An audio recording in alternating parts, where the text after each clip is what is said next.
এটা আমাদের থার্ড জামাই ষষ্ঠী, মানে 3 নম্বর জামাই ষষ্ঠী। মেয়েকে নিয়ে যথারীতি পৌঁছে গেছি বাপের বাড়ি। এবার বাপের বাড়িতে আদিক্ষেতার এবারে আপ্যায়নের শেষ আর নেই, প্রথম থেকেই শুরু হয়ে গেছে। মা সকাল সকাল তৈরি হয়ে গেছে জামাইকে ফোঁটা দেবে বলে। তার ওপর আমার মেয়ে জামাই ষষ্ঠী হচ্ছে, মেয়ে তো শুরু করে দিয়েছে সাজানো থালি থেকেই। জামাইকে ষষ্ঠী দেওয়ার আগে মা থালা সাজিয়ে দিয়েছে জামাইকে, তার আগেই আমার মেয়ে নিয়ে ফটাফট খাওয়া শুরু করে দিয়েছে। এরপর সব কিছু রেডি, আমার মা এবার যথারীতি জামাইকে ফোঁটা দেওয়ার জন্য তৈরি। আমার মেয়ে তো বদমাশি করেই যাচ্ছে, দেখতেই পাচ্ছেন। অরিজিনাল রেকর্ডটাও দেবো, তাও আমার রেকর্ডটা দিলাম, কারোর যদি শুনতে ভালো লাগে আমার গলার স্বরটা। তো যাই হোক, আমাদের কার কী নিয়ম আছে জানাবেন, জামাই ষষ্ঠীর কী নিয়ম থাকে কার কার জানাবেন। আমাদের তো মা সকাল থেকে উপোস করে জামাইকে ষষ্ঠীর পুজো দিয়ে তারপরে খেতে পারবে।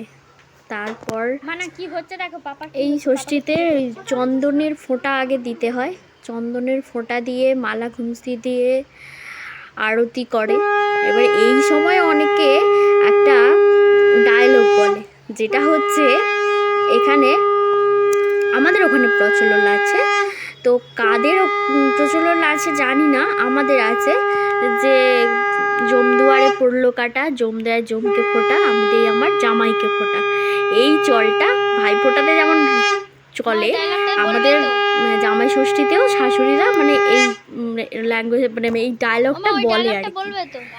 এবারে ব্যাপারটা হলো যে আমার বর এবারে বলছে না না না এইসব বলতে হবে না, ওর কেমন একটা অড লাগছে আর কি। এটা মানে আমাদের ওখানে চল আছে। তো যাই হোক, মা মনে মনে বলতে থাকলো। তারপর ওই দুর্ভা তুলসী ধান দিয়ে একটু আশীর্বাদ করে নিল। এরপর তো দেখতেই পেলেন আরতি টারতি সব হয়ে গেল, চন্দনের ফোঁটা। তো তারপর আমার মেয়েকে আমার মা একটু দিল, দুষ্টুমি করছে বলে। এরপর সে তো বদমাইশি করা শুরুই করে দিচ্ছে, থামে আর না। এরপর আমার বরমশাই উঠছেন মাকে প্রণাম করবে বলে, সব কিছুর পরে একটা প্রণাম করতে হয়।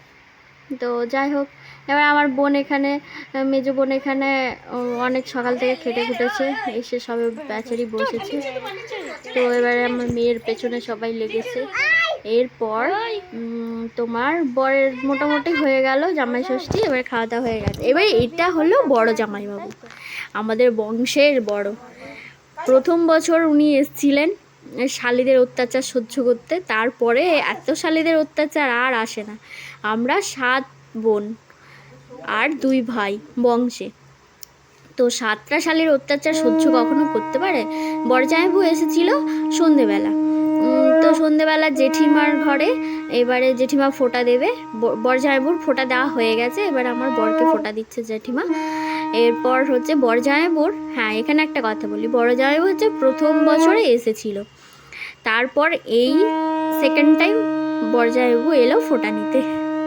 এর মাঝখানে আর কখনো আসেই না, মানে কাজের চাপে যেটা হয় আর কি। উনি যে কাজটা করেন, তো এই সময় দোকানদানি হয় বলে তাই উনি আসতে পারেন না। যাই হোক, তো এবছর এসে আমাদের সাথে মিলিত হয়েছেন, তো সেখানে আনন্দের আর শেষ নেই, ভীষণ আনন্দ, সবাই একসাথে হয়েছি। এবার জেঠিমা আমার বরকে আশীর্বাদ পর্ব, বরণ পর্ব সব কিছু করছে। এবারে সেম টু সেম ওই মালা ঘুমসি, চন্দন ফোঁটা, আশীর্বাদ পর্ব, তারপর প্রণাম পর্ব সব রকমই আছে। তারপরে ওদেরকে সন্ধেবেলা ওই টিফিনের থালা সাজিয়ে দেওয়া হয়েছে।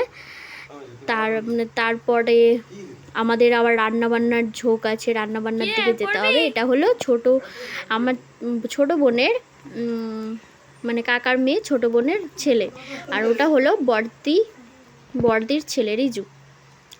জেঠিমাকে প্রণাম করলো। এবার তারপর জেঠিমা চলে গেল। এবারে ফলাহারের থালাটা চলে আসবে জামাইদের জন্য, অলরেডি চলে এসছে। এরপর ফলাহারের থালা থেকে আমরাও ভাগ বসিয়ে দিলাম। আমরা কেন বাদ যাবো? জামাই ষষ্ঠীতে কি হয়েছে? মেয়ে ষষ্ঠী কি বাকি থাকবে না? আমরাও শুরু করে দিয়েছি জামাইয়ের পাত থেকে গপা গপ খাওয়া দাওয়া।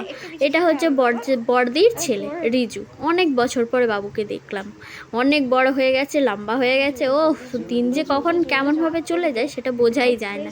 রিজুকে দেখলে বুঝতে পারছি, রিজু অনেক ছোট ছিল তখন এসেছিল, এখন অনেক বড় হয়ে গেছে। অনেক বছর পর ওদের সাথে দেখা। যাই হোক, এটাই আনন্দ, বুঝলেন? জানেন তো, সবার সাথে এই বছরে একবার হোক আর দুবার হোক দেখা হলে এটাই হচ্ছে খুব ভালো লাগে। সবাই এবারে রান্নাঘরের দিকে গেছি, রাতে রান্না বান্নার তোড়জোড় চলছে। এটা হলো খাসির মাংস, বড় জামাইবু নিয়ে এসছে এই 5 কেজির মতো। আর এটা নিয়ে এসেছিল মোরলা মাছ পুকুরের। এইবার আর মাছ আছে, তরকারি তুলছে। আমাদের ওখানে আবার টকটাক সবাই পছন্দ করে, তাই চুনো মাছের, মানে এটা আমরা চুনো মাছ বলি, এই মাছের টকটা যে কড়াই হচ্ছে। ভাত বসে গেছে, আলু ভাজা হয়ে গেছে, মাছ ভাজা হয়ে গেছে, চিংড়ি মাছ ছিল মনে হয়, চিংড়ি মাছটাও ভাজা হয়ে গেছে। জেঠিমা ঘেমে একদম হন্তসন্ত আমাদের সাহায্য করছে। এটা ছোটো কাকার মেয়ে, মৌ হয় আমার বোন, ও রান্নাবান্না করছে, আমি জোগাড় যন্ত্র করছি। এটা জ্যাঠাবাবু তো একদম ঘেমে নিয়ে ছান, ও সে এক কাণ্ড।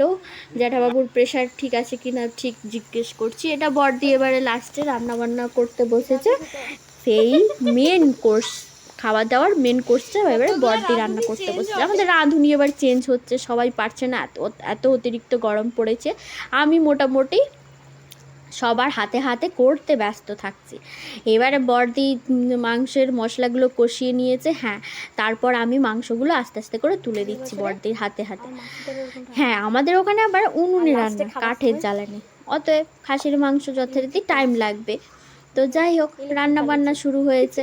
রান্না বান্নার তো এবারে লাল লাল ঝোল ঝোল, কি সুন্দর যে বড়দি কালারটা করেছে মাংসের, ওফ দেখেই লোভ লাগছে। রান্নাটা হোক আর না হোক, তো বড়দি বললো তাড়াতাড়ি তুলে দিলাম মশলাগুলো ভালোভাবে ধুয়ে ফুয়ে, তারপর দিয়ে দিলাম কড়াইতে, জল ঢেলে নেড়ে চেড়ে দিদি এবার ঢাকা টুকি দেবে।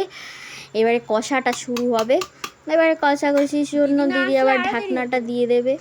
ওইদিকে রান্না এবারে হচ্ছে। এবারে ঝোলটা ভালোই দিয়েছে, কালারটা একদম দুর্দান্ত হয়েছে, খাওয়ার টেস্টটাও সুন্দর হয়েছিল তেমনই, ওফ মুখে লাগার মতো। ওফ, দেখছেন তো লাল লাল ঝোল ঝোল, কীরকম খাসির ঝোল। আমার তো এখনোই ভেবে জিভে জল চলে আসছে, কি বলবো। এবারে খাওয়া দাওয়ার রাত্রিরে পর্ব। হ্যাঁ, এখানে খাওয়া দাওয়ার পর্ব বসেছিল রাত্রির 12টা বেজে গেছে। উনুনে রান্না, একটু দেরি হবে। বড় জামাইবু, আমার বর, বউয়ের বর, মানে আমার কাকার মেয়ের বর, আমার পিসির ছেলে, বড় পিসির ছেলে। এটা হচ্ছে নতুন জামাই, নতুন বউয়ের ভাই। এবার প্রথমবার জামাই ষষ্ঠীর এক্সপিরিয়েন্স করে রাখছে। বেচারি লজ্জায় মাথা তুলতে পারছে না। ওর পিছনে তো খুব কাটি করা হচ্ছে সবাই মিলে।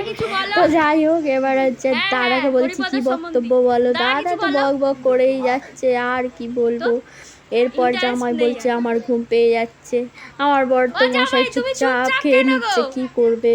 এবারে সবার কাছ থেকে বক্তব্য জেনে আসছি। এরপর বরজামাইবুর তো এটা সেকেন্ড টাইম, বরজামাইকে খুব প্যাক মারা হচ্ছে, আমরা শালি বলে কথা।